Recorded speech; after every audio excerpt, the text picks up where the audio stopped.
Good morning बच्चों। Class BSc third year, BSc BEd 4 year के लिए ऑर्गेनिक केमिस्ट्री का कॉमन टॉपिक चल रहा है amino acids, peptides, proteins and nucleic acid, जिसके अंदर हम बनाने की विधियां कर रहे थे। शायद हमने 11 मेथड कर लिए थे बनाने के। इसके बाद में आता है बुकर हाइडेंटाइन विधि। बुकर हाइडेंटाइन विधि तक कंप्लीट हो गया था हमारा। उसी से संबंधित एक मेथड और है जिसको बोला जाता है बुकर हाइडेंटाइन विधि। इस विधि के अंदर क्या करते हैं, अपने एल्डिहाइड लेते हैं। एल्डिहाइड का मतलब RCHO ये ले लिया, प्लस सोडियम साइनाइड और प्लस अमोनियम कार्बोनेट इनके मिक्सचर को लिया जाता है। ये रिएक्शन करके एक हाइडेंटाइन फॉर्म के अंदर आते हैं और फिर उसके पश्चात NaOH के साथ विक्रिया करके एमिनो एसिड का निर्माण करते हैं। तो यहाँ पर सबसे पहले RCHO और इसकी रिएक्शन सोडियम साइनाइड NaCN और एक होती है NH4 2CO3 अमोनियम कार्बोनेट। तो एल्डिहाइड की सोडियम साइनाइड और अमोनियम कार्बोनेट के साथ रिएक्शन करवाते हैं तो RCHCO और यहाँ पे आ जाएगा NH और CO और NH, ये किस में आ जाते हैं, हाइडेंटाइन फॉर्म के अंदर आ जाता है। और इसको फिर NaOH के साथ में रिएक्शन करवाते हैं तो ये बाहर निकल जाएगा यहाँ से और ये चेंज हो जाएगा, RCH NH2 बना लेगा और ये किस में चेंज हो जाएगा, कार्बोक्सिलिक ग्रुप में एक CO2 और एक NH3 बाहर निकल जाएगी। ठीक है, और ये क्या बन गया, अमीनो एसिड बन गया। क्या बन गया, एमिनो एसिड बन गया। तो ये थी अमीनो एसिड की बनाने की विधियाँ। उसके पश्चात आते हैं अमीनो एसिड के भौतिक गुण। क्या आते हैं, भौतिक गुण। फिर भी कोई रिएक्शन अगर थोड़ी बहुत रह गई है, छूट गई है, तो आपके पास आपको नोट्स भेजे जा रहे हैं, उसके अंदर देख लेना। कोई चीज़ समझ नहीं आई तो पूछना। फिर उसके पश्चात आते हैं भौतिक गुण। तो हम यहाँ पर एमिनो एसिड के भौतिक गुणों की बात कर रहे हैं। सबसे पहले ये क्या होते हैं, क्रिस्टलीय ठोस फॉर्म में पाए जाते हैं, क्रिस्टलीय ठोस के रूप में पाए जाते हैं। दूसरा, ये जल, अम्ल या फिर क्षार या फिर कार्बनिक विलायक, इन सभी के अंदर क्या होते हैं, कार्बनिक विलायकों में विलय होते हैं। देखिए, एक तो ठोस फॉर्म में पाए जाते हैं। दूसरा, चाहे आप वाटर के अंदर घोलो, अम्ल के अंदर घोलो या क्षार के अंदर घोलो, या फिर कार्बनिक विलायक जैसे CCl4 हो गया, बेंजीन हो गया, ईथर हो गया, ये सारे क्या होते हैं, कार्बनिक विलायक होते हैं। उनके अंदर भी घोलना चाहो तो आसानी से ये घुल सकते हैं। फिर उसके पश्चात एक एमिनो अम्ल होता है ग्लाइसिन। क्या होता है, ग्लाइसिन। इस ग्लाइसिन को छोड़कर बाकी जितने भी अमीनो अम्ल होते हैं, ग्लाइसिन को छोड़कर बाकी जितने भी अम्ल होते हैं वो प्रकाशिक सक्रियता को शो करते हैं। प्रकाशिक सक्रियता का मतलब ऑप्टिकल एक्टिविटी,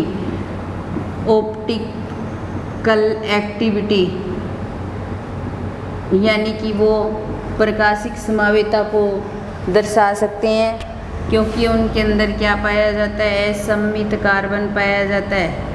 क्या पाया जाता है, सममित कार्बन, और इसको बोला जाता है अनसिमेट्रिकल कार्बन। और अनसिमेट्रिकल कार्बन यानी कि जो प्रकाशिक समायता शो करते हैं वो अनसिमेट्रिकल जो कंपाउंड होते हैं वही शो करते हैं। तो ग्लाइसिन को छोड़कर जितने भी अमीनो एसिड होते हैं वो प्रकाशिक सक्रियता शो करते हैं, ऑप्टिकल एक्टिविटी शो करते हैं, और क्योंकि उनके अंदर क्या पाया जाता है, सममित कार्बन पाया जाता है। कुछ अमीनो एसिड ऐसे भी होते हैं एमिनोमल जो जैव सक्रियता भी शो करते हैं। जैव सक्रियता का मतलब क्या होता है, बायो एक्टिविटी। तो जैव सक्रियता भी शो कर देते हैं कुछ अमीनो एसिड।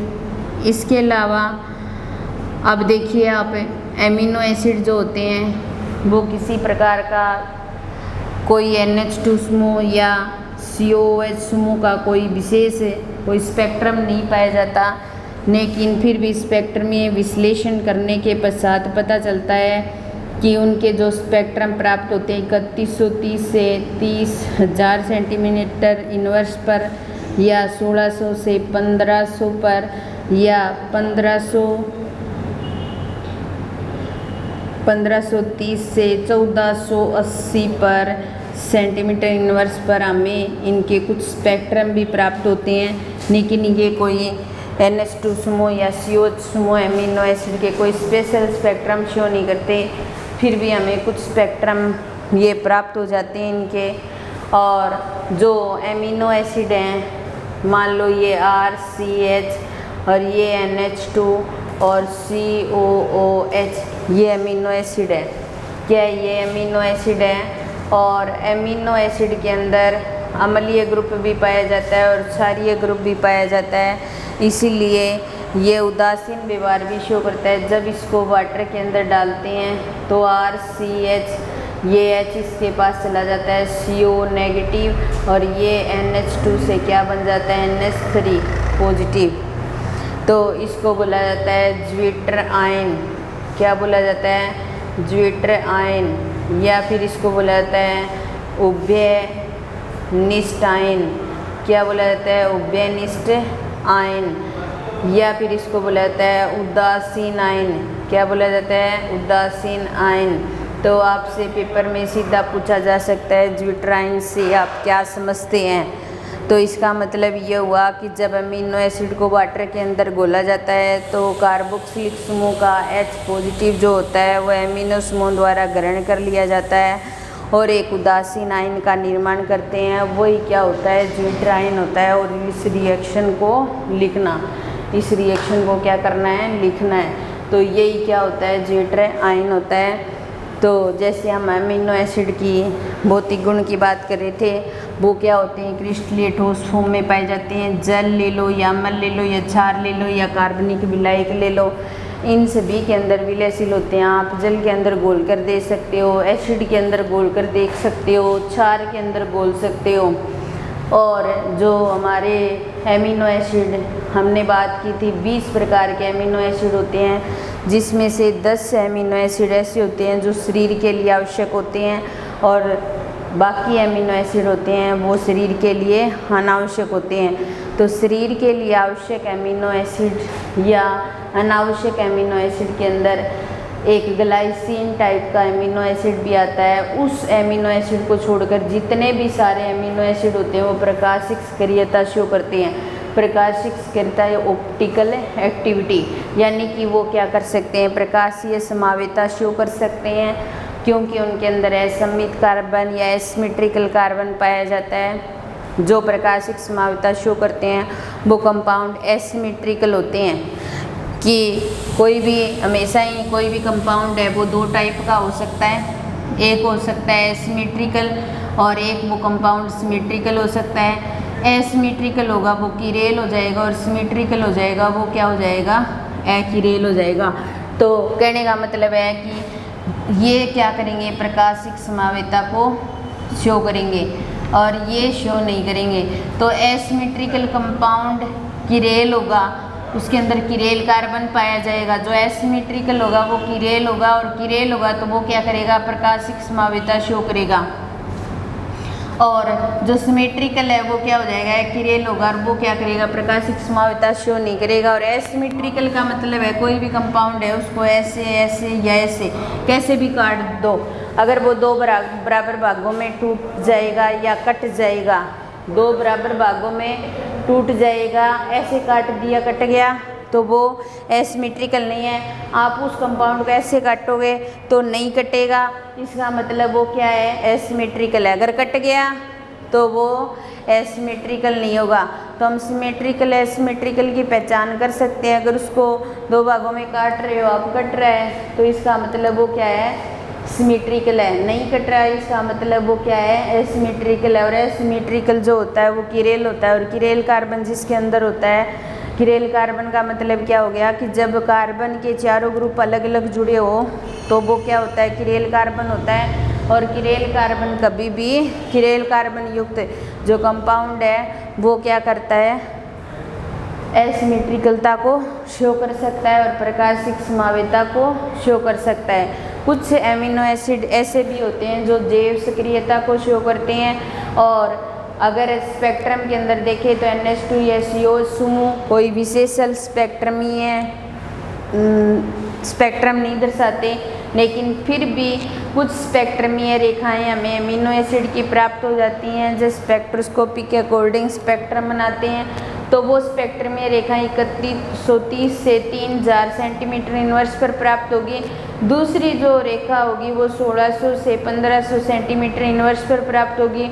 और तीसरी जो रेखा है वो 1530 से 1480 पर प्राप्त होती है। सबसे इम्पोर्टेंट बात, ज्विटर आयन क्या होता है या उदासीन आयन क्या है या उभाविष्ट आयन क्या है, इसका मतलब एमिनो एसिड को जब हम वाटर के अंदर घोलते हैं तो एमिनो एसिड का जो कार्बोक्सिलिक समूह होता है उसका H पॉजिटिव एमिनो समूह द्वारा ग्रहण कर लिया जाता है। और जब ये ग्रहण करता है तो एक आयन का निर्माण होता है और उस आयन को बोला जाता है ज्विटर आयन, या फिर उसको बोला जाएगा उभयविष्ट आयन, या फिर उसको बोला जा सकता है उदासीन आयन।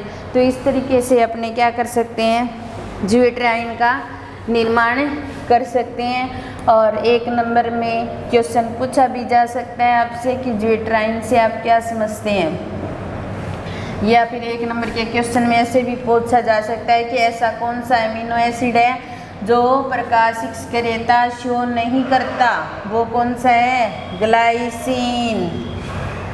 उसके पश्चात रासायनिक गुण, एमिनो एसिड के रासायनिक गुण की बात कर रहे हैं हम, रासायनिक गुण। अब देखिए हमारे पास ये क्या है, एमिनो एसिड। ये एमिनो एसिड है हमारे पास जिसके अंदर एक कार्बोक्सिलिक समूह पाया जा रहा है और एक है एमिनो समूह पाया जा रहा है। एक क्या पाया जा रहा है, कार्बोक्सिलिक समूह, एक एमिनो समूह। तो इसका मतलब ये हुआ कि ये दो तरीके से रिएक्शन शो कर सकता है, एक कार्बोक्सिलिक समूह की तरह या कार्बोक्सिलिक अम्ल की तरह रिएक्शन शो कर सकता है और एक एमिनो की तरह रिएक्शन शो करता है। तो दो तरीके की रिएक्शन करेंगे, एक तो वो रिएक्शन जो एमिनो समूह की अभिक्रियाएं होंगी, दूसरी वो जो कार्बोक्सिलिक समूह की अभिक्रिया होंगी। तो हम पहले कर रहे हैं एमिनो समूह की अभिक्रियाएं। हम क्या कर रहे हैं, सबसे पहले क्या कर रहे हैं, एमिनो समूह की अभिक्रियाएं, एमिनो समूह की अभिक्रियाएं।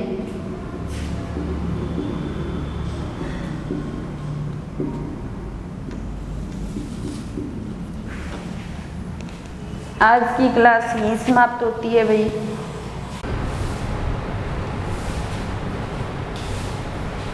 एमिनो समूह की अभिक्रियाएं। हम रासायनिक गुण की बात कर रहे थे, रासायनिक अभिक्रियाओं की बात कर रहे थे कि एमिनो समूह के अंदर एमिनो समूह और कार्बोक्सिलिक समूह पाया जाता है, इसलिए वो दो प्रकार की अभिक्रियाएं शो करते हैं, एक कार्बोक्सिलिक समूह प्रकार की और एक एमिनो समूह प्रकार की। तो सबसे पहले एमिनो समूह की अभिक्रियाओं की बात कर रहे हैं। तो इसका मतलब ये हुआ कि हम जो चेंज करेंगे या जिसकी रिएक्शन करवाएंगे वो किसके साथ करवाएंगे, एमिनो समूह के साथ करवाएंगे। किसके साथ करवाएंगे, एमिनो समूह के साथ। जो भी चेंज आएगा वो किसके साथ आएगा, एमिनो समूह के साथ में चेंज आएगा। तो अब देखिए सबसे पहले RCH NH2 ले लिया हमने और COH। तो इसके अंदर एमिनो समूह ये, तो हम जो भी रिएक्शन करवाएंगे किसके साथ करवाएंगे, NH2 के साथ रिएक्शन करवाएंगे। तो सबसे पहली रिएक्शन आती है अम्लों के साथ अभिक्रिया। क्या आती है? अम्लों के साथ अभिक्रिया। तो हमारी पहली रिएक्शन है अम्लों के साथ अभिक्रिया।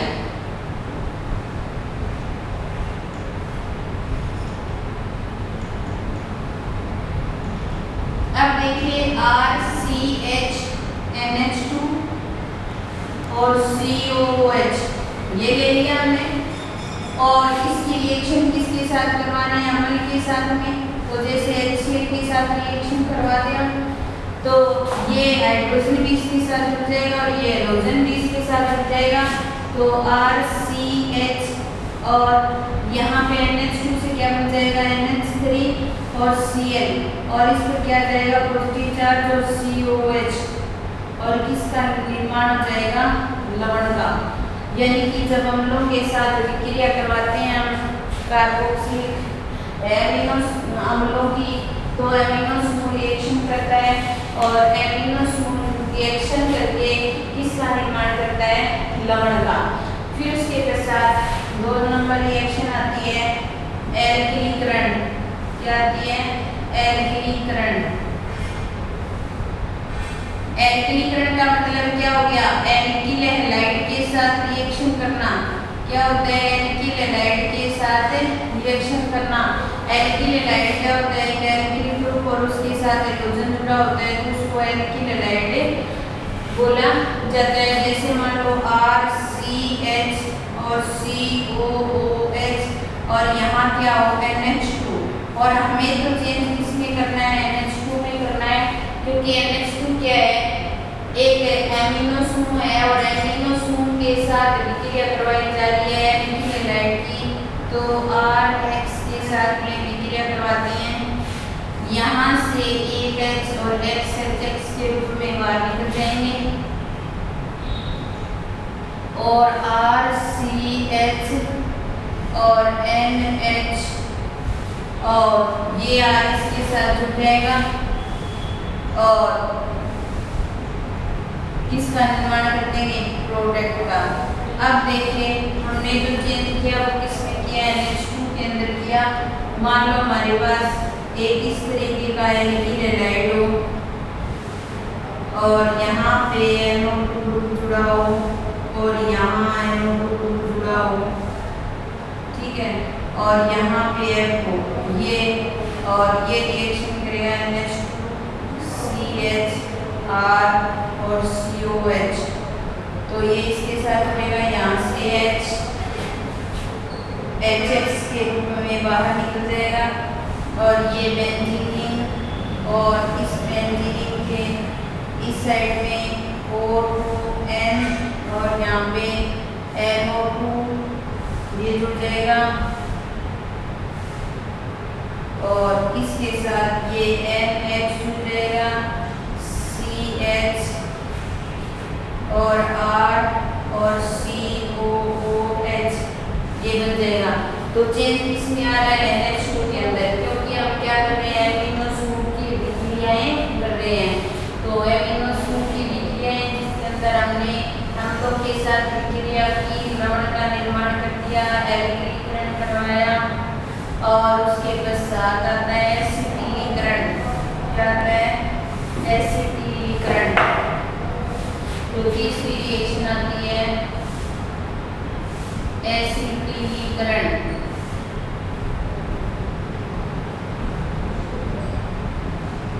और एसिटिलीकरण के अंदर क्या करते हैं? एसिटिल क्लोराइड के साथ विक्रिया, और दूसरा एसिटिक एनहाइड्राइड के साथ विक्रिया।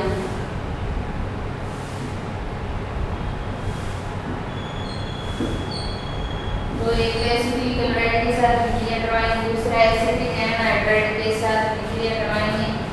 तो यहाँ पे RCH NH2 और COOH इसके साथ एसिटिल क्लोराइड की रिएक्शन करवाएंगे, CH3COO और Cl।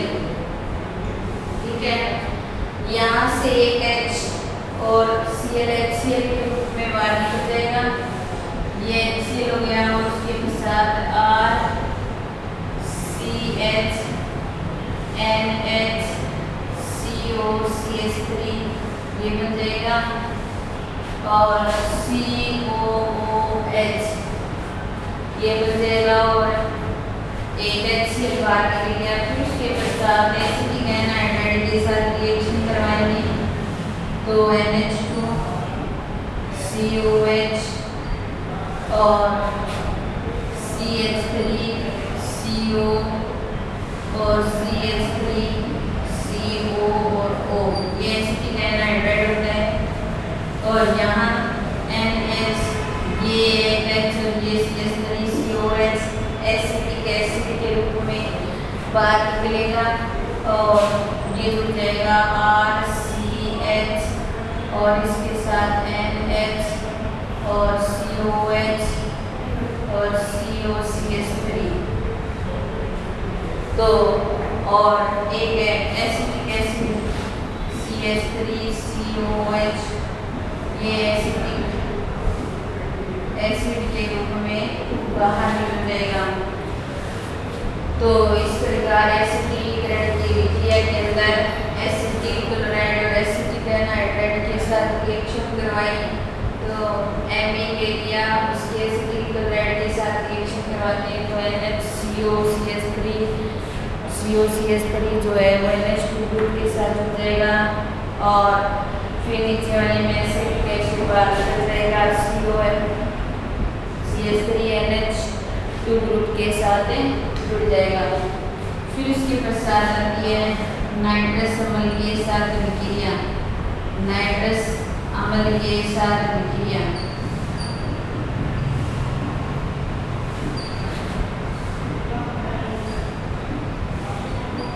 नाइट्रस अम्ल जो होता है उसको हम HNO लिखते हैं या फिर हम उसको OH N double bond O ऐसे भी लिख सकते हैं। तो ये RCH NH2 COH और OH N double bond O ठीक है। यहाँ पे देखिए ये H2O के साथ जुड़ेगा और ये N के साथ जुड़ेगा N2 के रूप में बाहर निकल जाएगा। एक ऐसी रिएक्शन जिसके अंदर एमिनो ग्रुप पूरी तरह से बाहर निकल जाता है और बाकी में एमिनो ग्रुप बाहर निकलता है बाकी रिएक्शन के अंदर और ये अल्फा कार्बन दो अल्फा हाइड्रोक्सी एसिड का निर्माण होता है। अल्फा हाइड्रोक्सी एसिड का निर्माण होता है। तो सबसे पहले हमने बनाने की विधि की बात की। फिर उसके पश्चात भौतिक गुणों के अंदर एमिनो एसिड जो होते हैं वो ठोस फॉर्म में पाए जाते हैं। अम्ल क्षार जल या कार्बनिक विलायकों में विलयशील कर सकते हैं और ग्लाइसिन को छोड़कर बाकी जितने भी सारे एमिनो एसिड हैं वो प्रकाश सक्रियता को शो करते हैं। और उसके पश्चात हमने एमिनो समूह की विक्रियाओं की बात की। अम्लों के साथ विक्रिया एल्कीनीकरण एसिडीकरण नाइट्रस एसिड के साथ रिएक्शन की और इसके अंदर अम्लों के साथ विक्रिया करवाई। एल्कीनीकरण एसिडीकरण के अंदर एसिटिक क्लोराइड एसिटिक एनहाइड्राइड के साथ रिएक्शन की और नाइट्रस अम्ल के साथ अल्फा हाइड्रोक्सी एसिड का निर्माण होता है। आज की क्लास ये समाप्त होती है। धन्यवाद।